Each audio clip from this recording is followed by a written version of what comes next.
Saya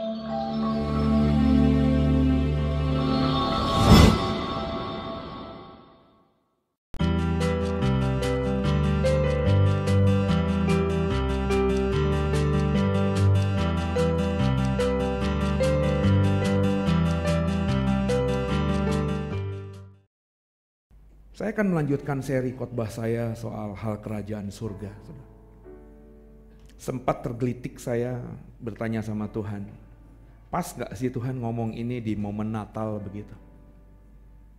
Tapi semakin saya bertanya, semakin saya tergelitik, semakin saya meragukan apakah saya harus khotbah seri ini di bulan-bulan Natal ini.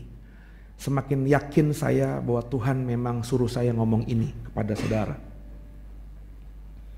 Sebab bukankah kerinduan kita semuanya itu mati masuk surga? Bukankah kita kepengen selamanya bersama dengan Tuhan? Dan bukankah Natal itu pun membuka peluang manusia yang tadinya gak punya kesempatan ke surga menjadi bisa ke surga? Maka saya akan terus lanjutkan ini. Mungkin khotbah saya yang agak sedikit beda dengan hal kerajaan surga di bulan Natal, yakni hanya di tanggal 24 dan tanggal 25 saja. Tapi minggu-minggu sebelum dan minggu-minggu sesudahnya, mungkin sampai Januari, saya akan terus khotbahkan ini kepada saudara. Sekarang kita buka Matius 25 ayat yang ke-14. Sekitar 5 tahun lalu ketika kita mulai gereja ini, saya pernah khotbahkan ini. Menariknya saudara, saya itu meskipun sudah berkhotbah dengan tema yang sama, biasanya kalau sudah lewati durasi 3 tahun, 4 tahun, terus saya ulang khotbah itu lagi, ada pembaharuan dari Tuhan, ada penajaman-penajaman dari Tuhan. Dan bahkan Tuhan bisa ubah itu cara pengajaran saya, teologi saya, pemahaman saya tentang apa yang saya sampaikan 3-4 tahun lalu dengan hari-hari ini. Contohnya khotbah seri akhir zaman saya. Itu udah berbeda langit dan bumi, saudara. Saya 3, 4, 5 tahun lalu, bahkan ketika saya pertama kali jadi pengkhotbah, saya khotbah pertama-tama ya tentang akhir zaman.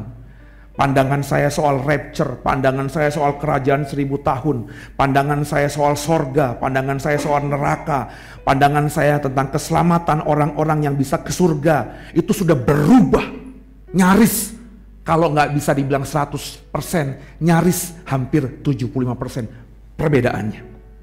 Tapi menariknya khotbah saya tentang topik ini, yang saya sudah pernah khotbahkan sekitar 5 tahun lalu di awal gereja kita ini.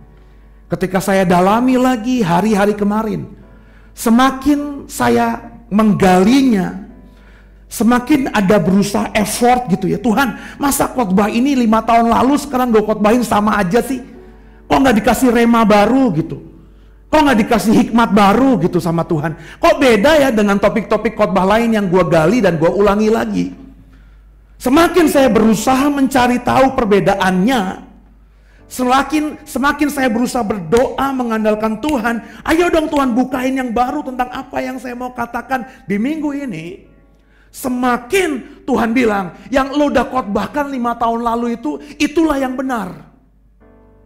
Dan sekarang saya mengulangi lagi, kenapa? Karena ini belum pernah diupload di YouTube. Dulu 5 tahun lalu kalau saya khotbah, saya buat artikelnya, kemudian saya upload di website dalam bentuk artikel. Nah sekarang saudara, kita akan coba dengarkan lagi. Saya berani yakin Bapak Ibu mungkin sudah lupa tentang materi ini. Mari sama-sama kita siapkan hati kita. Perumpamaan tentang talenta.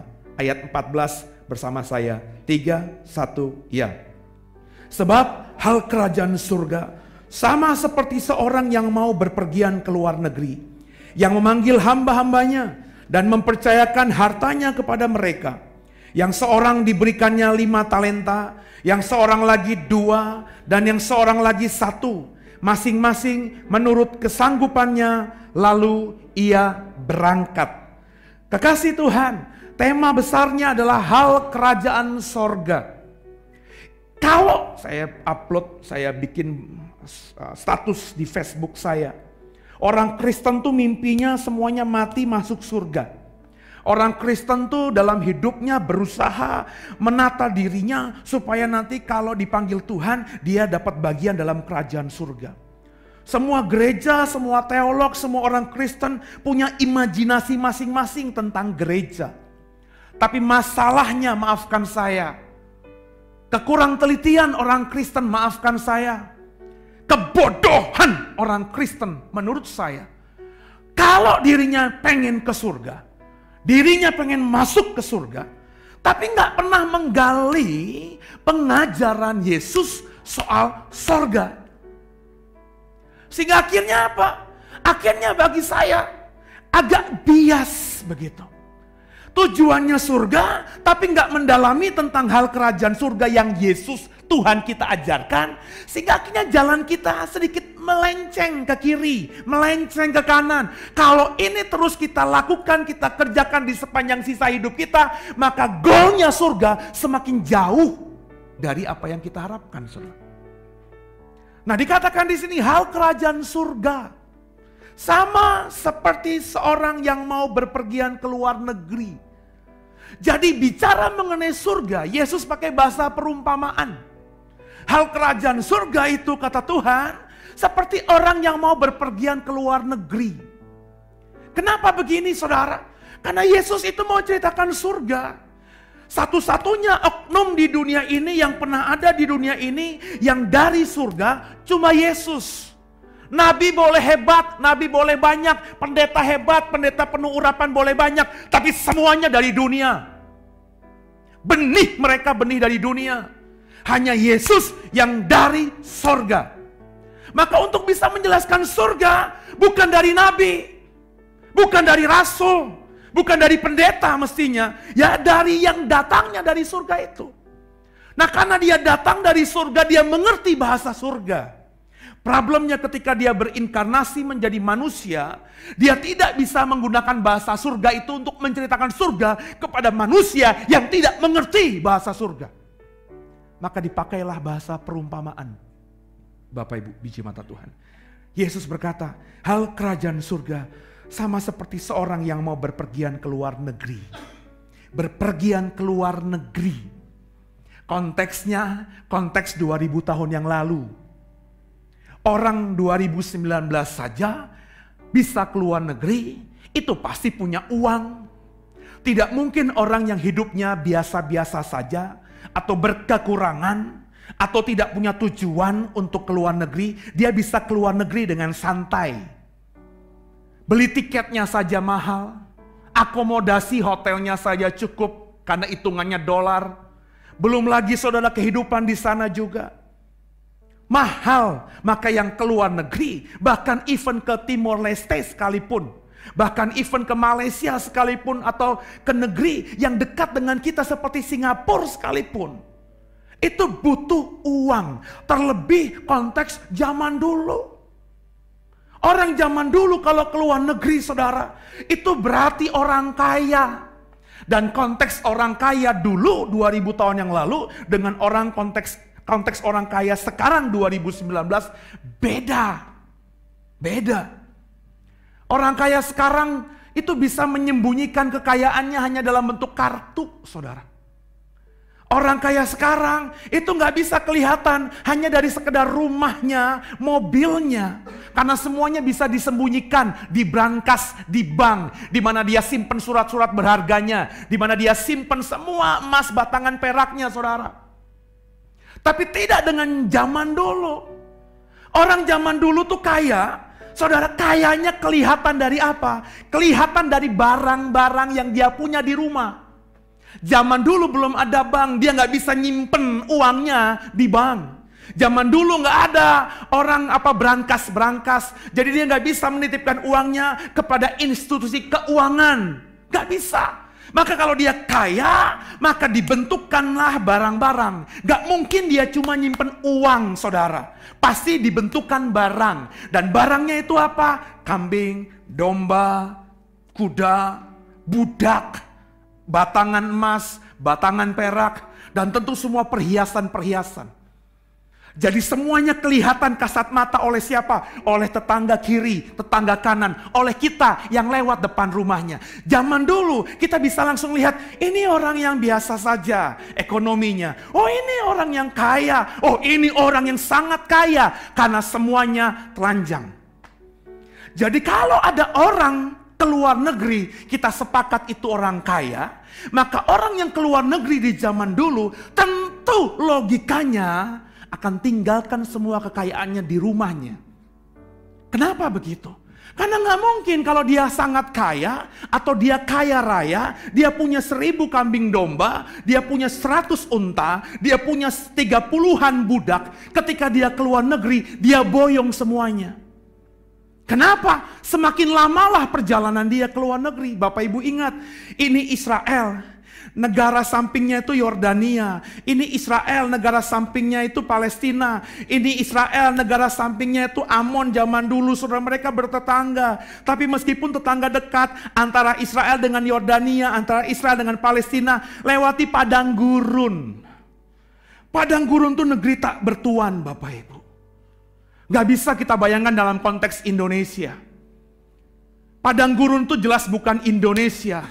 Indonesia, saudara, meskipun tidak ada angkutan umum hari ini, tapi Bapak Ibu kalau disuruh jalan misalnya dari sini ke Bandung, bahkan kalau Bapak Ibu diberikan kekuatan Tuhan dari sini bisa berjalan kaki sampai ke Surabaya, saya berani jamin ibu bapak tidak akan mati di tengah jalan. Meskipun tidak ada angkot, meskipun hari ini belum ada Indomaret dan juga Alfamaret sepanjang jalan. Kenapa? Ada banyak pohon di mana kita bisa berteduh kalau kepanasan. Air begitu mudahnya kita cari, Bapak Ibu. Makanan yang ada di kebun, di hutan bisa mudah kita dapatkan. Semua yang ada di Jawa ini, apa yang Tuhan berikan kepada manusia-manusia Indonesia di Jawa bisa kita nikmati. Tapi tidak dengan padang gurun. Di padang gurun nyaris tidak ada kehidupan, saudara. Andai kata padang gurun itu ada kehidupan, maka padang gurun itu pasti punya oase, punya air, punya sumber air di situ. Maka barulah meskipun kiri kanannya padang gurun ada kehidupan di sana. Karena apa? Ada air di sana. Ya. Kalau Bapak Ibu sudah pernah ke Mesir, kita akan diajak lewati yang namanya konon katanya Mara, tempat di mana orang Israel ketemu mata air yang pahit kemudian jadi manis itu. Katanya dulu di Alkitab kita ada air di sana, meskipun pahit ada air. Tapi kalau Bapak Ibu ke sana hari-hari ini, itu gak ada air sama sekali. Sumurnya masih ada, bentuk sumurnya masih ada, tapi kering. Isinya di dalam sumur itu hanya sampah. Ketika berjalan misalnya dari Kairo menuju ke Sinai, kita akan melihat di sebelah kanan itu ada pohon-pohon kurma. Pohon kurma itu memang bisa hidup di padang gurun. Tapi pohon kurma itu bisa hidup karena pasti ada air di situnya. Gak mungkin pohon kurma yang paling kuat di padang gurun itu bisa tumbuh, bisa berbuah kurma kalau gak ada air di situ. Dan air langka di padang gurun. Jadi orang zaman dulu, Bapak Ibu, gak seperti orang sekarang. Kalau ibu bapak diberkati Tuhan bisa keluar negeri. Beberapa di sini saya lihat sering keluar negeri. Bapak Ibu dengan mudahnya bisa bilang sama anakmu, bisa bilang sama kerabatmu kalau ditanya, Pak mau keluar negeri ya? Oh ya, pulang kapan? Kita bisa dengan mudah bilang, kita gak lama kok di Bangkok, paling cuma seminggu. Kita gak lama kok di Eropa sana, cuma muter-muter paling 2 minggu udah balik. Kita bisa dengan mudah bilang, kita akan kembali tanggal berapa, waktunya kapan. Tapi tidak di zaman dulu. Kenapa saya bilang begitu? Karena orang yang mau keluar negeri zaman dulu harus lewati yang namanya padang gurun, Bapak Ibu. Negeri antah berantah. Tiba-tiba di padang gurun lagi jalan pagi-pagi seneng, bahagia. Di tengah hanya dalam hitungan sejam 2 jam bisa ada badai loh, saudara. Di padang gurun tuh kalau ada badai, kau berlindung di mana coba? Maafkan saya, kalau andai kata Serpong ini belum banyak gedung bertingkat, saudara. Masih zaman dulu, sekitar 30 tahun lalu kebun karet. Andai kata ada badai di Serpong, Bapak Ibu masih bisa selamat kalau bersembunyi paling tidak di belakang pohon karet itu. Kau bisa pegang erat itu pohon karet, sehingga kau nggak bisa terbang ditiup oleh badai. Tapi di padang gurun, kau mau selamatkan diri dengan cara apa? Gak bisa, saudara. Kalau udah badai, ya kalau nggak ada batu di situ, mati orang itu. Dia akan tertelungkup begitu, berharap sungguh badainya cepat berlalu. Dan kalau dia berharap hidup, dia berharap tumpukan pasir tidak menutupi tinggi kepalanya. Sehingga dia masih bisa berontak ketika badai sudah ada dan dia bisa menghirup napas lagi. Yang saya mau katakan, di padang gurun itu, neraka. Makanya kalau saya ingat cerita orang yang dilempar ke padang gurun itu siapa? Di Alkitab ini ada orang yang diusir dan dilempar ke padang gurun. Ingat siapa ceritanya? Hagar. Itu si Sarah dan Abraham. Dengerin saya ya. Mau dia bilang orang beriman kek, jahat itu orang. Sebab ketika Hagar dan Ismail diusir dari rumahnya Abraham, itu diusirnya bukan ke padang rumput yang hijau, ke padang gurun, Pak, Bu. Makanya Alkitab katakan meskipun dibekali dengan air, saudara, gak lama airnya habis. Dan perhatikan ketika airnya habis, bagaimana responnya Hagar? Dia tinggalkan Ismail agak jauh sambil berdoa, mati deh, gue gak mau deket dengan anak gue, sebab pasti sebentar lagi dia mati. Orang di padang gurun itu di otaknya, otak kiri kah, otak kanan kah, otak tengah kah, otak-otaknya lah. Itu pasti mati, saudara. Jadi saudara, orang yang keluar negeri zaman dulu, itu dia gak jelas kapan kembalinya. Andai kata dia yakin kembali pun, dia nggak tahu apakah kembali dengan sehat apa tidak. Karena melewati padang gurun. Pertama, musuhnya adalah cuaca. Yang kedua, banyak perompak di sana. Dingin kalau malam. Aduh, tanya Pak Riko. Kita turun dari Sinai, ya, itu kurang lebih jam 10 malam, jam 9 malam. Itu dinginnya luar biasa. Ngebayang kalau kita misalnya ya, itu turunnya tuh pagi-pagi atau naiknya pagi-pagi subuh. Lebih dingin, saudara. Kita naik Sinai itu ya Bapak Ibu ya. Itu pakai jaket semuanya loh. Ya, tapi nggak ada yang keringetan. Kalau kau pakai jaket di puncak pasti keringetan. Kalau hari ini kau ke Lembang pakai jaket pasti keringetan. Sekarang buktinya di puncak, di Lembang, sebutkan ada nggak hotel yang tidak ada AC-nya? Semuanya ber-AC. Terakhir saya sama Pak Riko sama keluarga pergi ke Batu. Di zaman saya kecil Batu tuh dinginnya minta ampun. Tapi hari ini semua hotel di Batu tidak ada yang tidak pakai AC, saudara.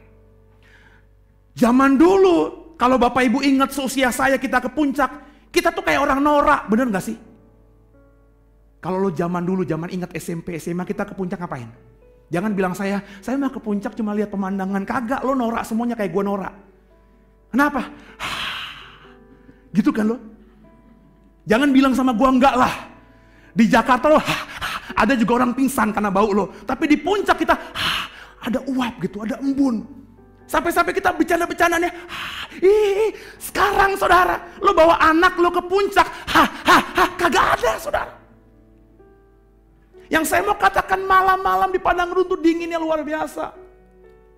Jadi orang yang sadar ini, kalau dia punya kekayaan dia mau keluar negeri, nggak mungkin dong kambing domba, unta, kuda, budaknya dibawa. Orang bawa diri sendiri aja nggak jelas bisa selamat apa tidak. Apalagi kalau bawa kambing domba. Kalau diri sendiri bisa jalan 100 langkah dalam hitungan sejam. Dengan bawa kambing domba apakah bisa jalan 100 langkah dalam sejam? Tentu tidak bisa, tertahan oleh mereka kan. Maka pasti orang dulu kalau mau keluar negeri, semua kekayaannya ditinggal di rumah. Dan itu problem. Kenapa problem? Siapa yang jaga? Makanya dalam kisah ini, orang yang mau berpergian ke luar negeri ini, memanggil hamba-hambanya untuk mempercayakan hartanya kepada mereka. Hambanya siapa? Kalau dalam kisah ini cuma 3 orang. Tapi apakah hamba atau budaknya cuma 3 orang? Tentu tidak. Budak itu properti termahal zaman dulu Bapak Ibu.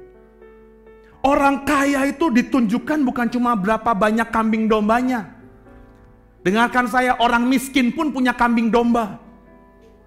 Daud, bapaknya Isai, itu orang biasa. Jangan bilang sama saya Isai orang kaya. Isai orang miskin. Daud juga anak yang lahir dari keluarga miskin. Tapi meskipun miskin, mereka punya 2-3 ekor kambing domba. Dari kambing domba itu dapat susu, dari kambing domba itu bisa beranak pinak, dari kambing domba itulah mereka bisa hidup, saudara. Jadi orang kaya zaman dulu, kekayaannya bisa diukur dia kaya apa tidak dari banyaknya budak. Budak itu bukan saja menunjukkan dia kaya raya, tapi budak juga bisa menaikkan harkat dirinya. Makanya saya pernah khotbah soal Hagar kan. Jangan lo pernah berpikir Hagar itu jelek, Hagar itu perempuan hitam, kelam, gembrot, bau, dan segala macam. Hagar itu dibeli Abraham ketika dia ada di Mesir. Ingat dong cerita ketika Abraham ada di Mesir, gimana ceritanya? Firaun naksir sama Sarah. Ketika Sarah ditaksir sama Firaun, Sarah umurnya berapa? Ih, lu gak pernah baca Alkitab? Umurnya berapa? 60 tahun. Jangan bilang sama saya, si Sarah itu cantiknya luar biasa. Oh iya cantik saudara, tapi tetap aja dia udah 60 tahun. Siapa yang sudah 60 tahun di sini? Ya. Oma Yeyen lebih, Oma Jun, lihat secantik-cantiknya Oma Jun. Lihat coba. Pak Boni masih naksir gak sama Oma Jun? Ayo gue tanya jujur lah. Oma Jun ini cantik loh. Gue berani yakin. Kasih fotonya Bu Indah nanti sama gue. Pas dia gadisnya. Ya. Tapi tetap aja 60 tahun. Nah makanya Abraham di sana sadar ini. Aduh, istri gue ini masih disukain sama Firaun. Ya tapi biar bagaimanapun dia udah 60 tahun.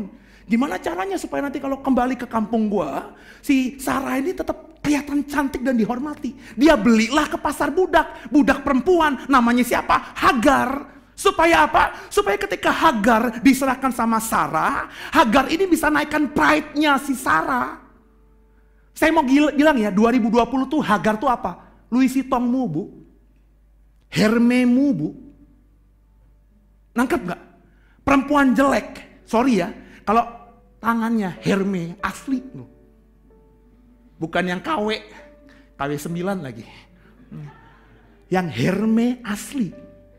Itu perempuan jelek kayak apapun, tapi kalau tentengannya Hermes, semua bling-blingnya tuh yang branded, orang pasti akan bilang, keren banget loh. Tapi kalau ada orang cantik, seksi, semuanya KW. Halo? Orang gak akan reken orang begini. Yang saya mau katakan saudara, orang kaya ini pasti punya banyak budak. Tapi yang dipilih cuma 3. Kenapa? Karena si tuan kaya raya ini sudah tahu semua tipikal budak-budaknya. Mungkin dia punya 100, berarti 97-nya dia berpikir semuanya level budak. Otaknya budak, hatinya budak, mimpinya cuma jadi budak. Tapi 3 orang ini dia lihat potensinya. Dipanggillah A, B, C. Maka di ayat yang ke-15, seorang diberikannya 5 talenta, seorang 2 talenta, dan seorang lagi 1 talenta. Tapi bukan berarti ini si arogan si tuannya. Ngelihat si A ganteng, nih aku kasih 5. Oh B setengah ganteng, kasih 2 aja. Haha, nih busuk mukanya, kasih 1 aja. Enggak begitu. Alkitab katakan di ayat 15, semuanya itu dikasih 5, 2, 1 bukan karena kehebatan mereka. Tapi Alkitab katakan masing-masing menurut kesanggupannya. Artinya apa? Artinya ada diskusi antara tuan dan si budak-budak ini. Aku mau keluar negeri nih, ABC, kalian tuh budak-budakku. Aku mau titip selama aku keluar negeri, harta-hartaku ini. Tolong kelola ya, jalankan ya. Supaya kalau aku pulang nanti, aku ngadakan perhitungan, ini asetku ini bukannya tetap, juga nggak jadi turun, tapi semakin berkembang. Kalian yang kupercaya. Baik Tuan, senang semuanya. Kamu mau kupercayakan berapa? saya 5 talenta. B, saya 2 aja. C, saya 1 aja. Oke ya. A, kamu yang minta 5 ya. B, kamu yang minta 2 ya. C, kamu yang minta 1 ya. Deal, deal, deal. Nih 5, nih 2, nih 1. Jadi ada diskusi begini, saudara. Bukan seperti pemahaman orang Kristen di luar sana, bahwa talenta itu ya sesuka-sukanya Tuhan memberikannya. Makanya kalau kita membacanya saja sudah salah di awal, di ayat 15, maka ke bawahnya pasti salah juga, saudara. Nah, talenta itu bicara soal apa? Dalam otak orang Kristen, saya udah cek semuanya 5 tahun lalu. Ketika saya mendalami ini lagi beberapa waktu yang lalu, saya cek lagi di YouTube terutama. Orang yang khotbah tentang 5 talenta, 2 talenta, 1 talenta. Sama pemahaman mereka, sama talentanya apa? Talentanya itu bakat. Talentanya itu apa? Talenta itu adalah pemberian sejak lahir. Kenapa banyak orang khotbah soal talenta? Talentanya itu bakat, talentanya itu pemberian sejak lahir. Karena orang ini memahami talenta dari bahasa Indonesia. Itu yang saya bilang, kenapa Bapak Ibu harus belajar. Kenapa saya ketika membangun gereja ini, saya ingat gak beberapa tahun awal, saya bikin kelas-kelas, saya bagi ilmu saya. Supaya saudara ketika diberi kepercayaan nanti khotbah di Komsel, saudara diberikan kepercayaan khotbah di mimbar ini, saudara punya pemahaman bahwa Alkitab ini bukan ditulis dalam bahasa Indonesia.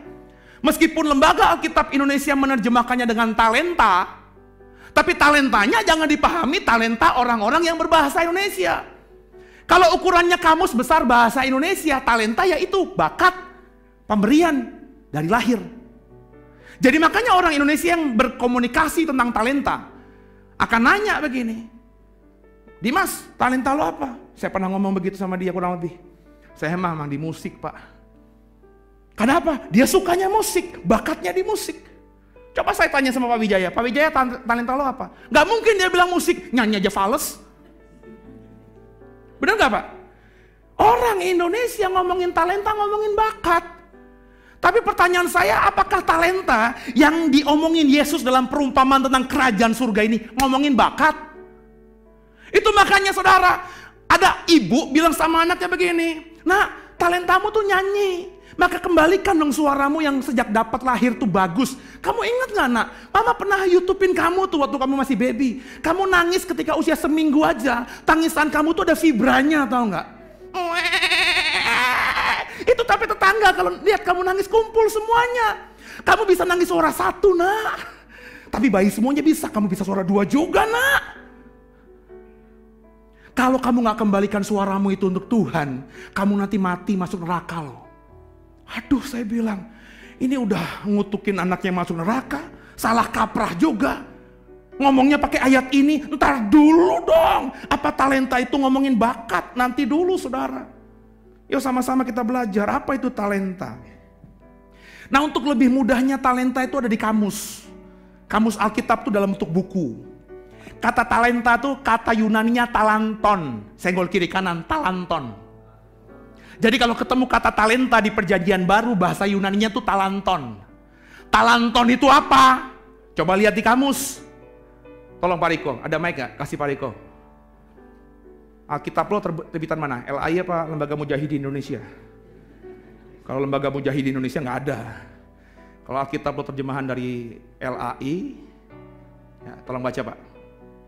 T, ya, tangkep, take, talenta, ya.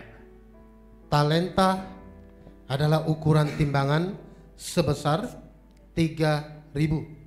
Lanjut. 3.000 apa? Shikal. Nah, lanjut. Sama dengan kurang lebih 34 kilogram. Lanjut. Dalam perjanjian baru, ukuran jumlah uang yang sangat besar nilainya yaitu 6.000 dinar. Jadi 1 talenta itu, 1 talanton, kalau dipakai pola pikir Indonesia 2019 Desember, itu sama dengan 34 kilogram. Jadi kalau ngomongin 1 talenta emas, itu bicara mengenai 34 kilogram emas. Kalau digramin 34.000 gram emas. Siapa yang punya 34.000 gram emas? Angkat tangan. Ya. Saya mau minta 10%-nya. Ya. 34.000 kalau 10% dikasih ke Tuhan tuh berapa tuh? Udah besar tuh. 1 gram berapa sekarang? Ya ini tukang emas emang. Selalu lihat emas tapi nggak pernah bisa beli emas. Harganya naik terus 740.000 per gram.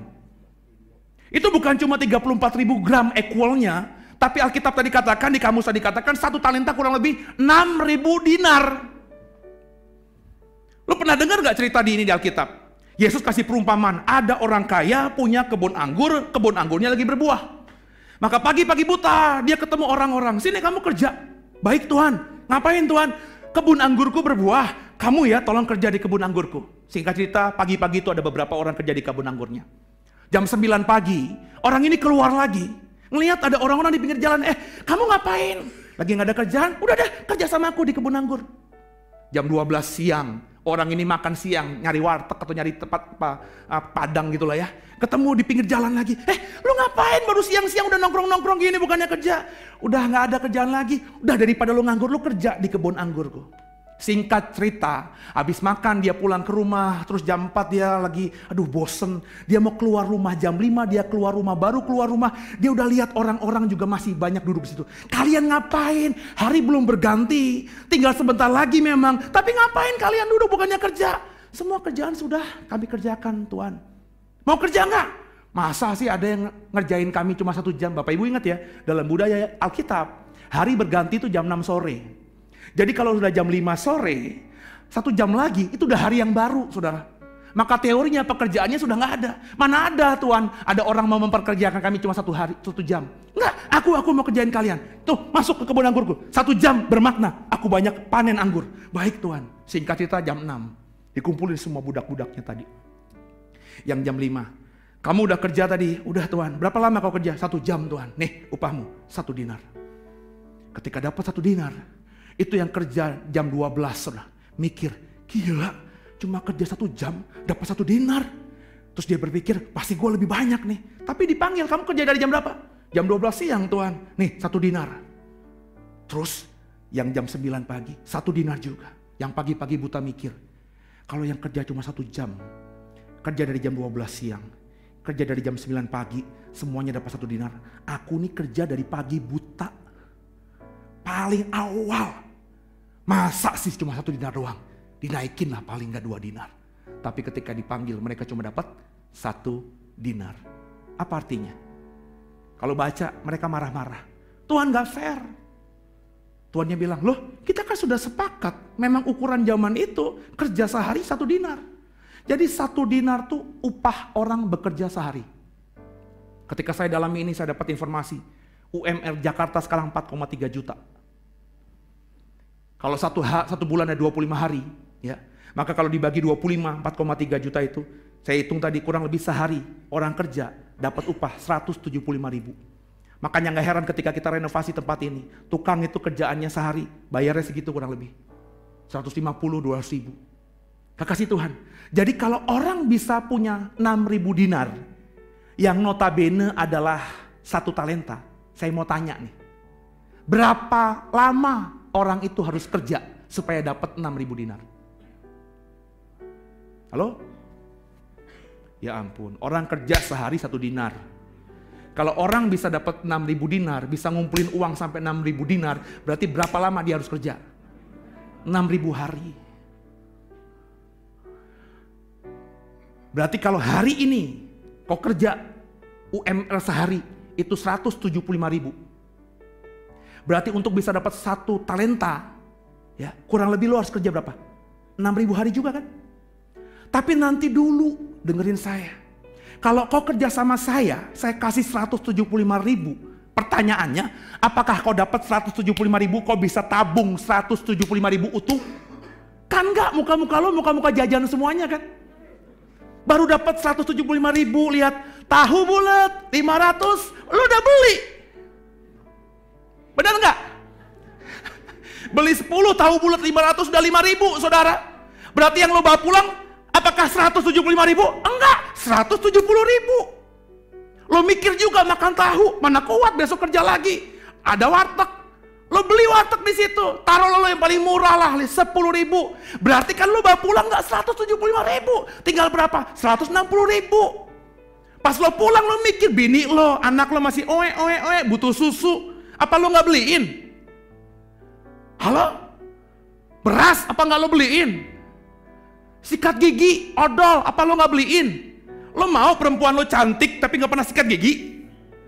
Pasti lo beliin juga odol, sabun, dan lain sebagainya. Maksud saya, kalau kau dapat duit sehari 175.000, kalau dibagi gitu ya, paling kau bisa simpen cuma 25.000, itu paling banyak. Berarti untuk dapat 1 talenta kan bukan 6.000 kerja, benar nggak? Bisa 12.000 hari kerja, 18.000 hari kerja. 6.000 hari kerja tuh berapa tahun? 6.000 dibagi 365, kurang lebih 16 tahun. Jadi Pak, kalau lo kerja hari ini, upahnya yang lo bawa pulang, lo gak pakai-pakai, lo nabungin 100%. Lo baru kumpul 1 talenta, kurang lebih kalau lo kerja 16 tahun. Om Rudi udah kerja berapa lama Om? Kerja berapa lama? 50 tahun ada? 40 tahun ada? 35 tahun kerja.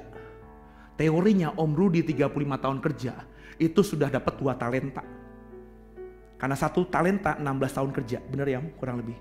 Tapi nggak mungkin. Kenapa? Uangnya buat Yola. Yola bisa begini kan dari gajinya Om Rudi, benar nggak? Bisa sekolah, bisa centil begitu. Nangkep maksud saya? Jadi 1 talenta itu bicara mengenai harta yang tak ternilai, kekasih Tuhan. Bukan bakat. Budak ini saudara nggak mungkin bisa dapat duit sekerja-kerjanya dia, seusaha-usahanya dia. Nggak mungkin bisa dapat 1 talenta. Kenapa? Budak gitu loh. Budak itu bukan pembantu Pak. Pembantu itu lo kerja, suruh kerja di rumah, lo gaji. Budak itu nggak gitu. Budak itu beli di pasar budak. Ketika dibeli ya budaknya punya saya yang beli dia. Kalau dia kerja ya emang udah seharusnya lo tuh punya gua. Kalau saya nggak suka sama dia, saya nggak kasih makan dia sampai mati. Nggak ada yang bisa laporin saya ke polisi. Uang itu barang-barang gua kok. Kekasih Tuhan, biji mata Tuhan. Jadi kisahnya di sini. Ada berkat yang luar biasa yang gak pernah dirasakan oleh hamba-hamba ini. Dia gak pernah megang duit sebanyak itu. Tapi tiba-tiba si A dipercaya 5, si B dipercaya 2, si C dipercaya 1. Lalu apa yang terjadi? Ayat 16-nya, lanjutkan. Kita buka Matius 25 ayat 16. Segera pergilah hamba yang menerima 5 talenta itu. Ia menjalankan uang itu lalu beroleh laba 5 talenta. Hamba yang menerima 2 talenta itu pun berbuat demikian juga dan berlaba 2 talenta.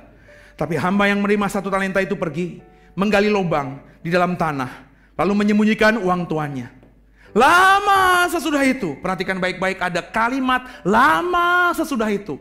Itu mengindikasikan apa yang saya bilang di prolog khotbah saya tadi benar. Orang kaya ini ketika pergi ke luar negeri, gak bisa jelas kapan pulangnya. Sebab kalau dia mau cepat-cepat pulang karena ada harta, tentu nggak mungkin lama sesudah itu. Orang kalau keluar negeri di zaman dulu karena hartanya ditinggal di rumah, dia pengen kembali cepat pulang. Sebisa mungkin secepat-cepatnya. Tapi Alkitab katakan, lama sesudah itu. Pulanglah tuan hamba-hamba itu, lalu mengadakan perhitungan dengan mereka. Lama sesudah itu. Karena nggak dijelaskan berapa lamanya, bisa kita bilang setahunkah, 10 tahunkah, 20 tahunkah, suka-suka saudara menafsirkannya. Tapi ketika tuannya datang, tuannya mengadakan apa? Perhitungan. Hamba A sini, hamba B sini, hamba C sini. Apa yang terjadi? Lanjut, kita lihat ayat 28. Hamba yang menerima 5 talenta itu datang, dan ia membawa laba 5 talenta. Katanya, Tuan, 5 talenta Tuan percayakan kepadaku. Lihat, aku beroleh laba 5 talenta. Maka kata tuannya itu kepadanya, baik sekali perbuatanmu itu, hai hambaku yang baik dan setia. Engkau telah setia dalam perkara kecil, aku akan memberikan kepadamu tanggung jawab dalam perkara yang besar. Masuklah dan turutlah dalam kebahagiaan Tuanmu. Lalu datanglah hamba yang menerima 2 talenta itu, katanya, Tuan, 2 talenta Tuan percayakan kepadaku. Lihat, aku beroleh laba 2 talenta. Maka kata tuannya itu kepadanya, baik sekali perbuatanmu itu, hai hambaku yang baik dan setia. Engkau telah setia memikul tanggung jawab dalam perkara yang kecil. Aku akan memberikan kepadamu tanggung jawab dalam perkara yang besar. Masuklah dan turutlah dalam kebahagiaan Tuanmu. Sampai sini dulu saudara. Ketika hamba A, hamba B menghadap, hamba A bilang gini, Tuan, Long time ago, dulu sebelum pergi ke luar negeri, Tuhan percayakan kepadaku modal 5 talenta. Ini aku kembalikan utuh 5 talenta Tuhan. Tapi asal Tuhan tahu, sepanjang Tuhan pergi lama ini, hamba menjalankan uang Tuhan itu, mengusahakannya, berbisnis dengan itu, dan sekarang Tuhan, aku punya untung 5 talenta. Ini Tuhan, aku kembalikan modalnya 5 talenta, dan untungnya 5 talenta. Bapak Ibu, si Tuhan ini ketika ke luar negeri atau ada di luar negeri, dia dakdikduk. Kenapa dakdikduk? Meskipun di luar negeri mungkin dia hidup enak di hotel, menikmati makanan-makanan kuliner yang enak. Dia bisa menghabiskan liburannya di sana dengan nikmat. Tapi pikirannya tentu ke rumah kan. Nanti kalau gue pulang gimana harta gue? Biar bagaimanapun dengarkan saya, mereka itu yang dipercaya budak, Pak, Bu. Gak ada kapabilitas, gak ada kepinteran. Budak itu gak mungkin sekolah, saudara. Semuanya orang biasa. Kalau orang pintar gak mungkin jadi budak dia. Gimana nanti? Itu banyak sekali. Nanti aku pulang malah habis semuanya. Dia pasti stres di luar negeri sana. Tapi ketika dia pulang, dia sukacita luar biasa. Kenapa? Si hamba A ini bisa menggandakan 5 talenta. 5 talenta tuh besar luar biasa loh. Maka dia dapat 10 talenta. Ketika dia dapat di tangannya 10 talenta, apa yang terjadi? Budaknya dibilang begini, kamu tuh budak yang paling baik. Kok hambaku yang baik dan setia. Dengarkan saya, itulah reward pertama yang diterima budak yang menjalankan talenta tuannya. Apa itu? Pujian. Jangan bilang sama saya, cuma pujian. Dengarkan ya, ini konteks tuan dan budak. Saya berkali-kali khotbah 5 tahun di mimbar ini. Perhatikan konteks. Zaman dulu, itu budak kerja bagus kayak apapun, gak perlu tuannya muji. Dan budak gak bisa ngambek. Gue gak suka punya tuan gak pernah muji kerjaan gue. Gue pindah aja. Gak bisa lah dia pindah. Orang dia punya tuannya kok. Budak itu distempel, Pak. Kalau budaknya ini pergi, budaknya bisa dianggap melarikan diri. Dibunuh tengah jalan. Bisa terjadi hal seperti itu. Maka pujian itu gak mungkin dia dengar dari tuannya. For the first time, si budak ini dipuji sama tuannya. Kau budakku yang baik dan setia. Saudara mungkin bilang, cuma pujian. Mungkin saudara terbiasa dipuji orang gitu ya. Kalau saudara gak pernah dipuji orang, dipuji itu luar biasa. Berikutnya, upahnya apa? Karena kau setia dalam perkara kecil, ku berikan tanggung jawab perkara yang besar. Halo. Jadi kemarin dia dikasih tanggung jawab 5 talenta, kata tuannya kecil. Berarti kalau tuannya keluar negeri lagi, dia dipercaya 5 talenta lagi enggak? Enggak, pasti lebih besar lagi. Itu kedua, harga diri budak, nilai tambahnya budak di mata tuannya naik signifikan. Dan yang ketiga, bagi saya reward yang paling luar biasa. Ingat ya, ini ngomong hal kerajaan surga, bukan ece-ece. Budaknya dibilang gini, sini kamu ikut kebahagiaan aku. Konteksnya tuannya baru pulang dari luar negeri selamat. Konteksnya ketika pulang dari luar negeri, tuannya lihat semuanya tetap aman, terkendali. Maka ngapain dia? Pasti bikin ucapan syukur, bikin pesta. Jadi ketika tuannya bilang sini ikuti kebahagiaanku, itu artinya si budak si A ini diminta tuannya untuk ikut pesta dirinya. Budak itu selalu ada di pesta tuannya. Tapi di pesta tuannya ngapain dia? Ya jadi budak. Si budak ini gak asing dengan pesta tuannya. Kalau dia kaya raya, tuan kaya raya ini pasti sering bikin pesta. Tapi selama dia jadi budak tuannya, di pesta tuannya dia teramat sering. Tapi yang dilakukan hanya, Tuan, anggur Tuan habis, aku tuangin lagi ya. Tuan, roti Tuan kurang ya, aku ambilkan lagi ya. Selama hidupnya di rumah tuannya, meskipun sudah sering kali dalam pesta tuannya, tapi tetap di dalam pesta tuannya, dia hanya seorang budak. Tapi untuk pertama kalinya, sini kamu ikut kebahagiaanku. Dia bukan duduk di bawah jadi budak, tapi tuannya bilang duduk di sampingku. Dia bukan menyajikan anggur untuk tuannya, tapi tuannya bilang nikmati anggur yang ku nikmati ini. Dia bukan cuma menyajikan roti bagi tuannya, tapi tuannya bilang ini makan roti ini. Apa yang ada di mejaku ini makan. Aku bahagia karena melihat kau bekerja dengan baik. Budak yang B juga demikian. Rewardnya persis 11-12. Saya cek bahasa Inggrisnya, saya cek bahasa Yunaninya, sama. Dipuji, dikasih tanggung jawab besar, diundang pesta sama tuannya. makan, minum, pesta dengan tuannya. Tapi bagaimana dengan hamba yang ketiga? Mari sama-sama kita baca ayat yang ke-24. Bersama saya. 3, 1, ya. Kini datanglah juga hamba yang menerima 1 talenta itu. Dan berkata, Tuan, aku tahu bahwa Tuan adalah manusia yang kejam, yang menuai di tempat di mana Tuan tidak menabur, dan yang memungut dari tempat di mana Tuan tidak menanam. Karena itu aku takut dan pergi menyembunyikan talenta Tuan itu di dalam tanah. Ini, terimalah kepunyaan Tuan. Maka jawab tuannya itu, hai kamu, hamba yang jahat dan malas. Jadi kamu sudah tahu bahwa aku menuai di tempat di mana aku tidak menabur dan memungut dari tempat di mana aku tidak menanam? Karena itu sudahlah seharusnya uangku itu kau berikan kepada orang yang menjalankan uang, supaya sekembaliku aku menerimanya serta dengan bunganya. Sebab itu ambillah talenta itu daripadanya dan berikanlah kepada orang yang mempunyai 10 talenta itu.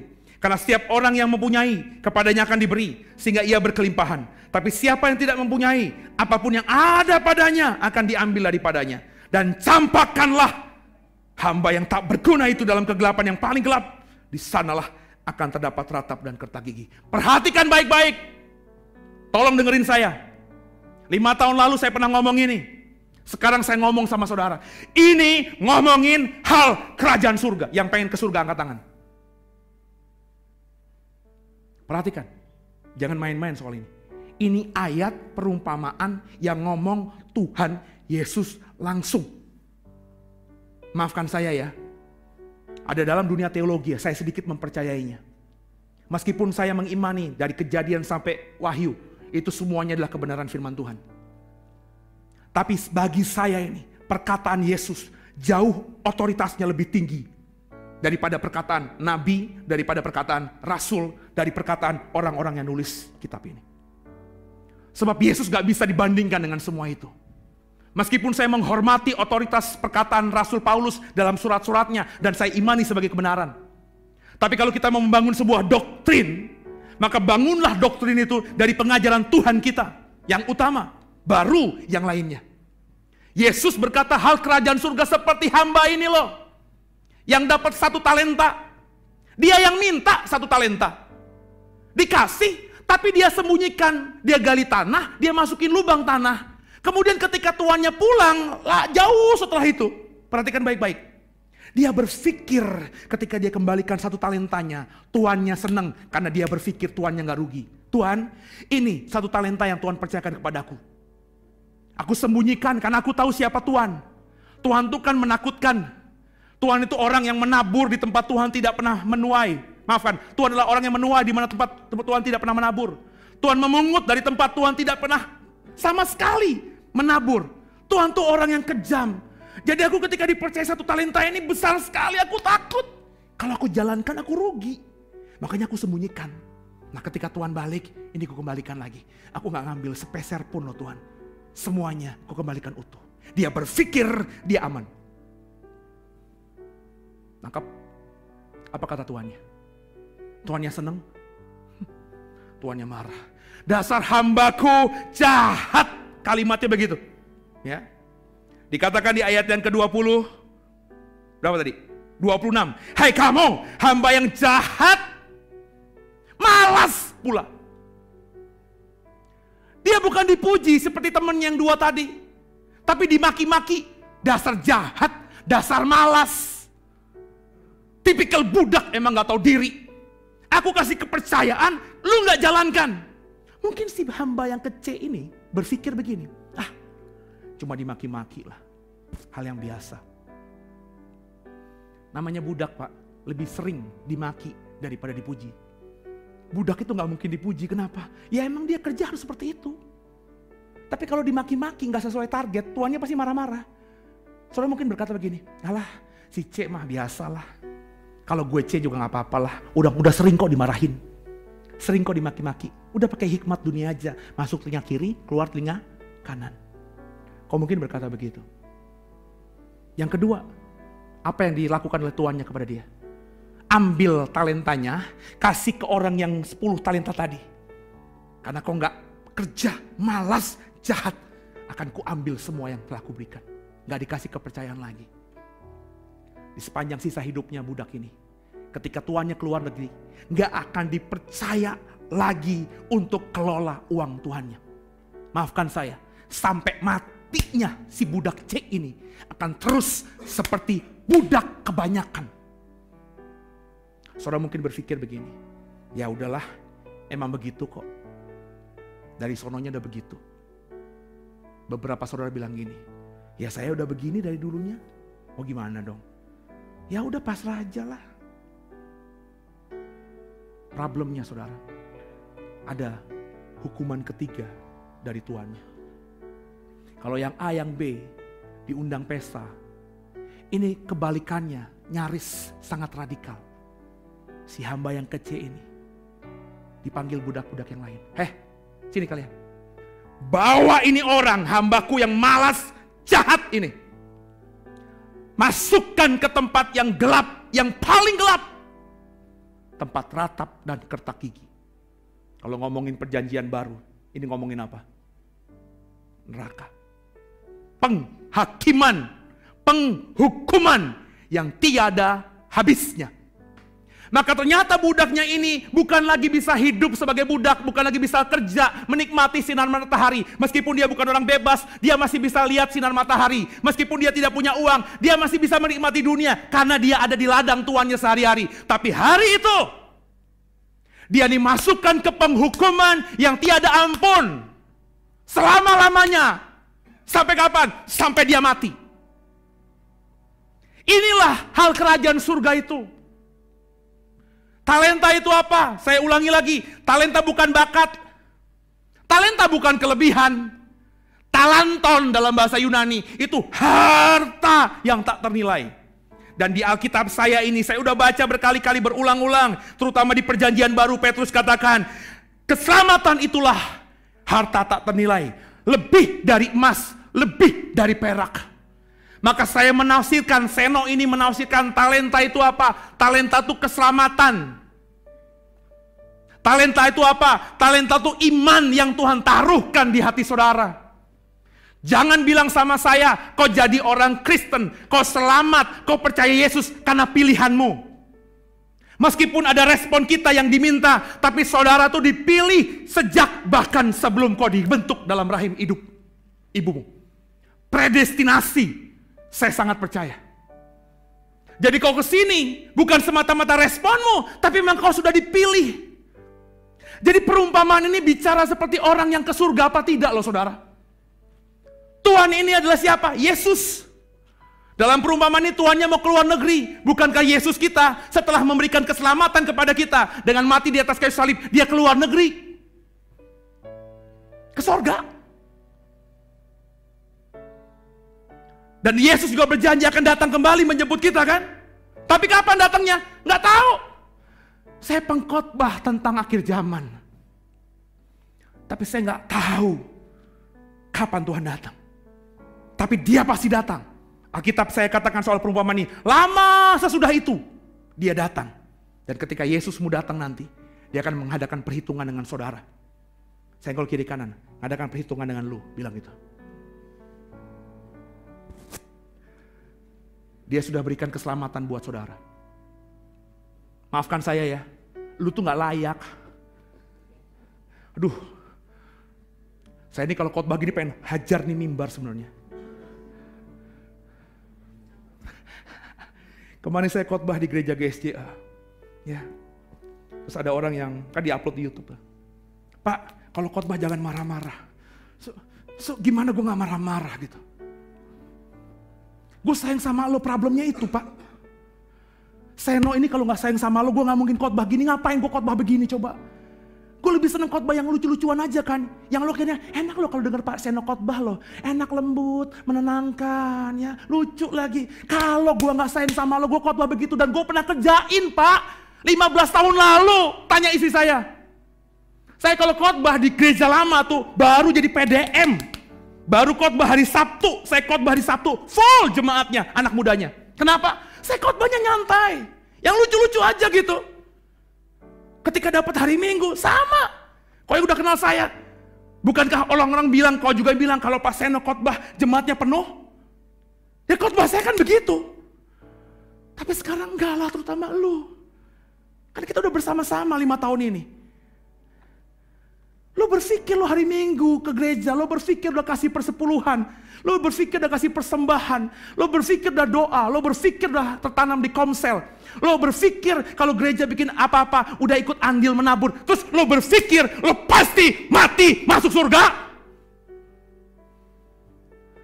Baca ini, hal kerajaan surga sama seperti,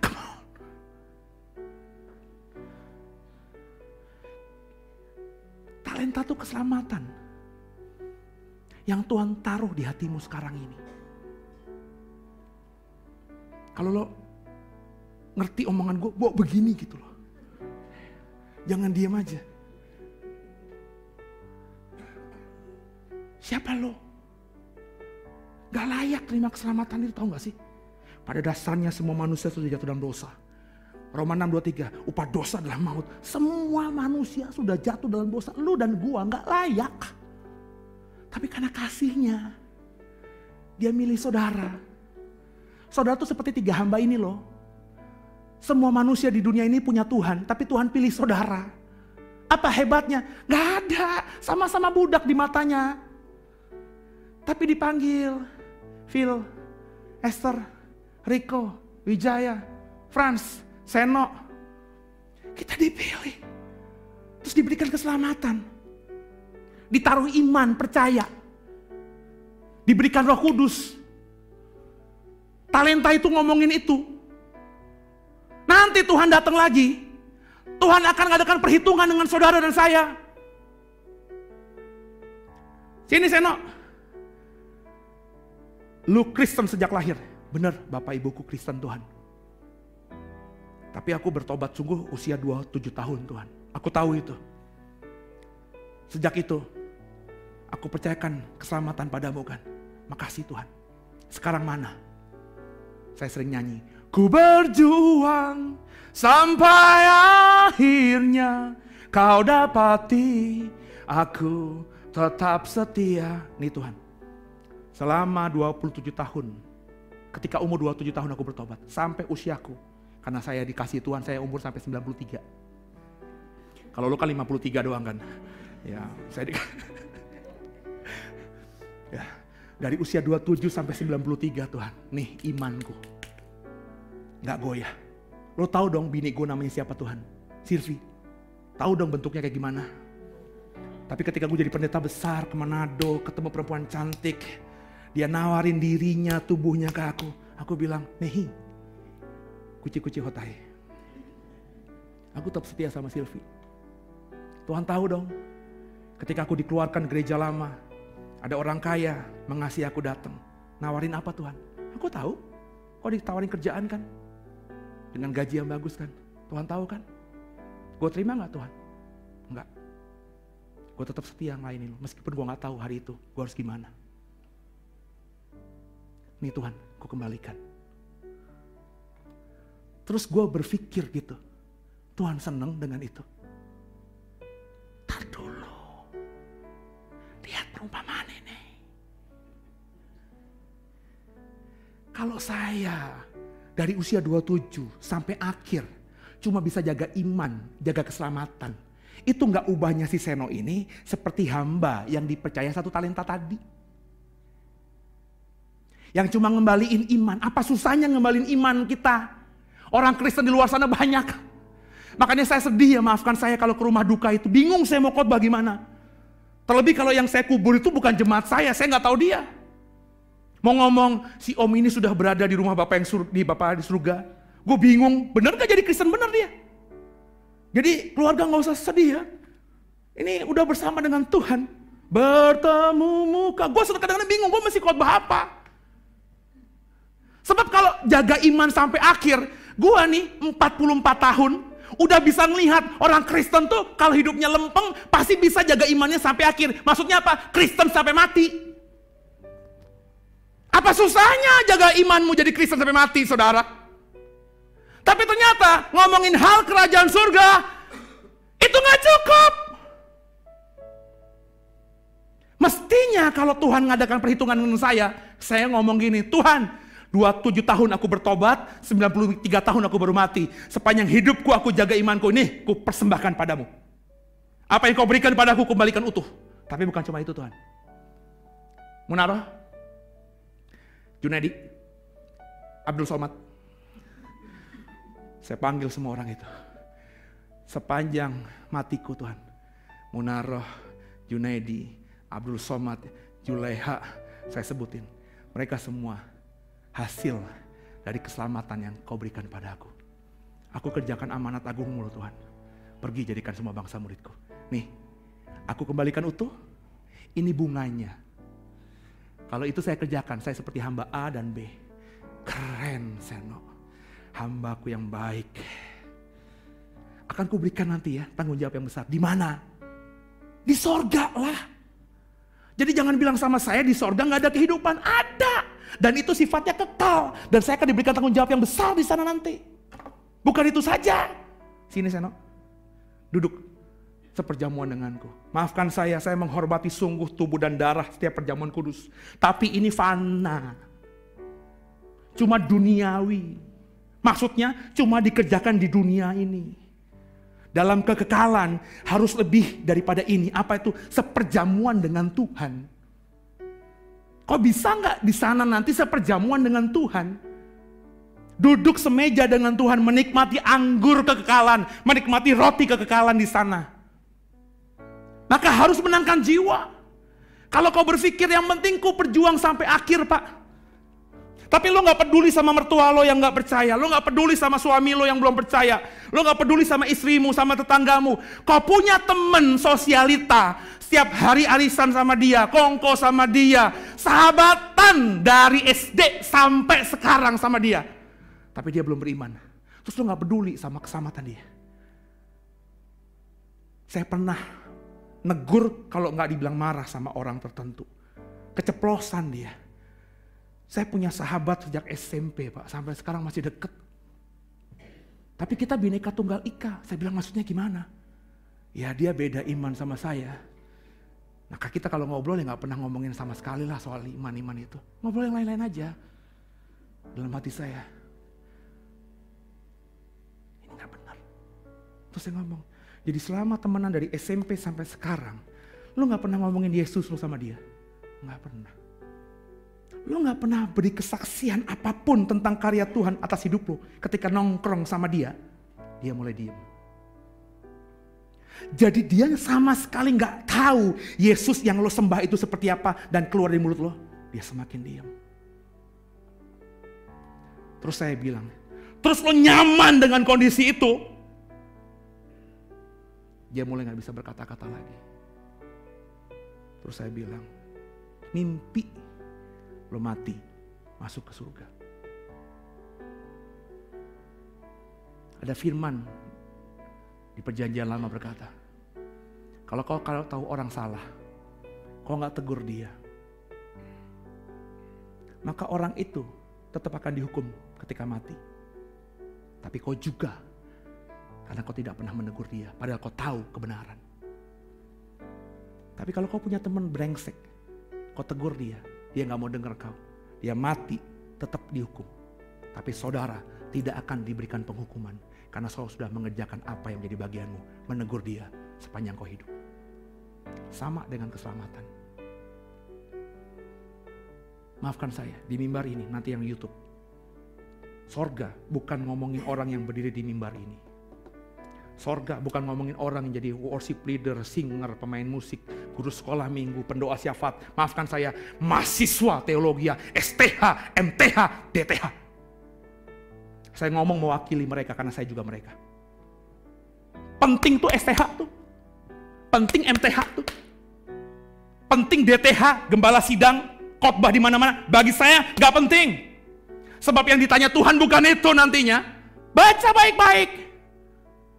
Gak ditanya nanti, Seno, setelah panjang kau bertobat, berapa gereja yang sudah kau layani? Berapa banyak tema khotbah yang sudah kau gali? Berapa banyak orang yang sudah kau doakan? Bukan itu. Yang Tuhan nilai nanti adalah berapa banyak jiwa yang sudah kau menangkan. Yuk, jujur sama dirimu sendiri. Berapa jiwa yang sudah kau menangkan untuk Tuhan? Kalau belum, bersyukur mestinya dengar khotbah ini.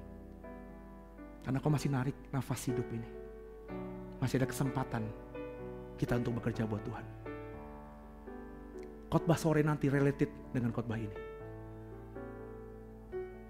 Khotbah 2 minggu lalu related dengan khotbah minggu pagi ini. Jangan main-main soal ini. Makanya gereja ini tahun depan orientasinya jiwa. Saya udah ngomong sama guru sekolah minggu. Anak-anak itu jiwa. Kita ini adalah produk sekolah minggu yang gagal. Tahu gak Bapak Ibu? Saya ngomong aja nih, nanti di YouTube nih. Kita ini produk sekolah minggu yang gagal. Saya kecil tuh di sekolah minggu. Diajarin soal Yesus, diajarin bahwa Yesus juru selamat. Tapi gak pernah ditekankan soal penginjilan. Saya gak pernah ditekankan pentingnya kita sebagai anak-anak Tuhan harus menginjil.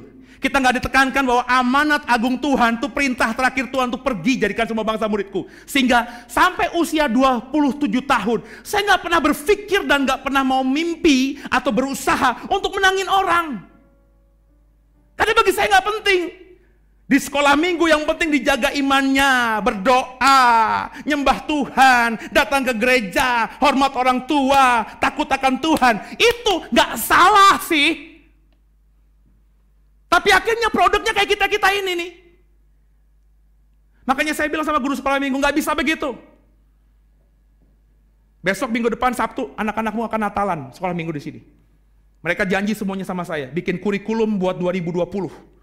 Orientasinya apa? Jiwa. Maka anak-anak kita nanti kalau tahun depan ya, bilang sama temennya kalau masih agama lain, lo kalau doa sama Tuhan Yesus, lo jangan marahin ya.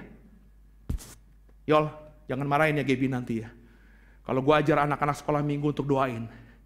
Nanti kalau tiba-tiba ada temen yang namanya Mahatma, ya, terus dia Gaby kira terus jangan lo geblak, ngapain lo begitu? Enggak, itu gue yang ngajarin dia. Untuk mempertobatkan si Mahatma ini. Kekasih Tuhan, biji mata Tuhan. Ayo sekarang ini, kerjakan. Semua leader saya, pastor. Semua nanti yang mau ikut kelas STT. Dengerin saya. Percuma kita belajar teologi, khotbah hebat. Tapi kalau gak menangkan jiwa. Mulai sekarang, sama-sama. Kalau kita mau bersama dengan Tuhan di dalam kerajaan surga. Semoga dipahami. Semoga dimengerti. Maafkan saya kalau ada kata-kata yang kasar. Tuhan semua berkati. Tundukkan kepala kita doa.